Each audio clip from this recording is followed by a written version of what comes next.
Welcome to Motivation and Hope channel. In the world full of challenges and setbacks, it is very easy to feel defeated. Never give up. You are more resilient than you think. Size, duration, nature, or origin of the obstacles you face. Remember to draw inspiration from the greatest survivors to help you draw from your vast and invisible resources, your attributes, your skills, your knowledge, and your experience.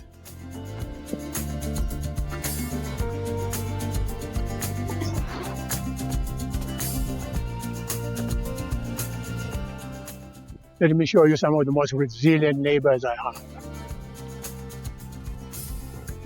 They're here, the ants. They are the real landowners in this neighborhood. I'm merely a recent squatter. Through scorching heat, freezing winters, and my relentless mower, they thrive. They never give up.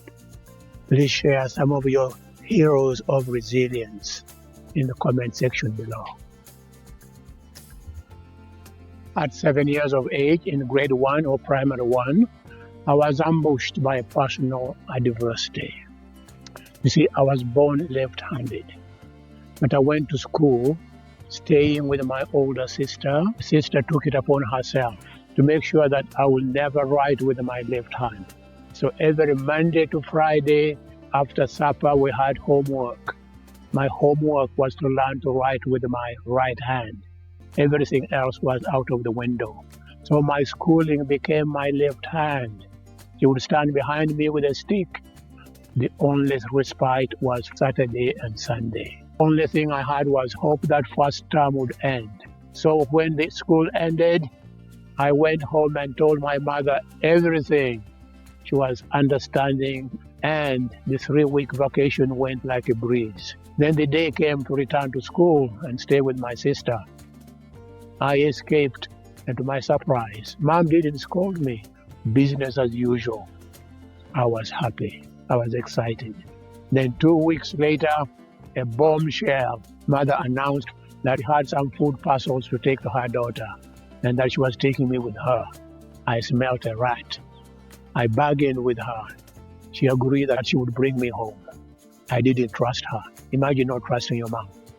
I went for the Bible and asked her to swear before God and Jesus. She took the Bible in her right hand and swore, I'll bring my son back home. Felt comforted. So we went to my sister's house. I clung on to her like an octopus. Even when they sent me for assignments, I refused. Come lunchtime, children were supposed to eat in the kitchen. So I went to the kitchen to eat. But I did not sit down. I grabbed whatever food I could with my hands and ran out. Mom had vanished. I threw away the food and ran to the bus stop, which was about half a mile away. I knew I could outrun Mother anytime, but she was nowhere to be seen. Dejected, I came back home. I just curled up into a ball for the whole weekend. But of course, I couldn't refuse to go to school on Monday. The project, left hand, continued to be very relentless. I had lost hope of rescue from outside me. My sister, my brother-in-law, and my mother, and God. So I turned inwards. I practiced and hoped and put that hope in practice. So we were at school, and suddenly I realized I had just written 1 to 10. I could write A, Ba, Cha. Wow. Celebration from inside.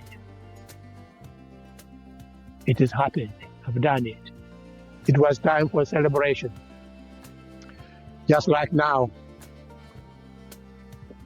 this has been a product of hard work, and this is the result.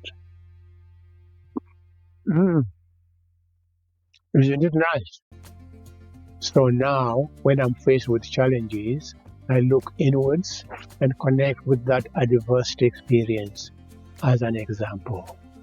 And number 1, I tap into my memory bank for the resilience that kept me going each day. I pat myself on the back and feed on it. You can too. Try it out today. Secondly, I tap into my memory bank for the hope, practice hope that eventually led to a solution for the adversity. And I pat myself on the back and feed on it. You can too. Try it out today. And thirdly, because I remember celebrating the solution that my resilience and the hope, practice hope gave me then, I tap into that celebration and feed on it. You can too. Try it out today. Next, I connect with the masters of resilience, the ants, and nature in general, drawing inspiration from them, and I give thanks and feed on it. You can too. Try it out today. Celebrate your resilience, give thanks, and be empowered in the knowledge that your resilience has carried you through any obstacle and will continue to do that. So, pat yourself on the back first thing in the morning for having survived the night.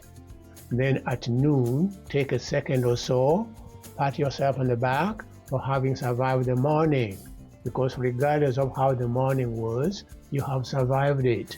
Then last thing at night, pat yourself on the back for having survived the afternoon and the early evening. We do that 3 times a day, every day, until the end. That's like taking 3 meals a day.